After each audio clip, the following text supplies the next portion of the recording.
Assalamu alaikum. So a takaice ga yadda zaka sayar da Notcoin ɗinka in just 3 to 2 minutes. So bayan tura maka Notcoin ɗinka, za ka zo ka yi clicking asset, sai ka shiga gurin founding. So za a tura maka Notcoin ɗinka a founding. Idan kana amfani da Bybit ne, idan OKX ne ko Binance, duk wannan bidiyon zai maka amfani sosai. Okay, so kowane exchanger ne za ka taɓa transfer.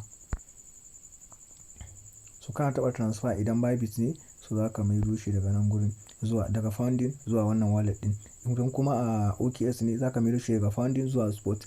Idan a Binance ne, daga founding zuwa spot. So yanzu za mu taɓa nan gurin coins ɗin nan, za mu zo mu yi searching and sai mu sa Notcoin. So kun ga za mu yi clicking Notcoin. So za mu zo nan gurin mu sa max adadin Notcoin ɗin da muke da shi za mu mana transfer, and kuma sai mu dawo nan gurin mu sa confirm.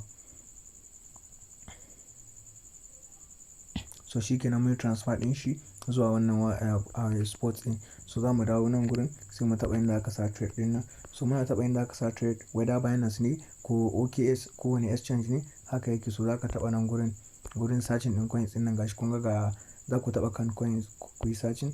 So za mu yi searching, misali sai mu sa Notcoin. So saboda ba a launching ɗin shi ba, za su ba mu dama ba. So bari muku misali da wannan PP coin ɗin. So kuna yin searching ɗin shi, za ku yi clicking ɗin shi. Let's say for example, let me say PP.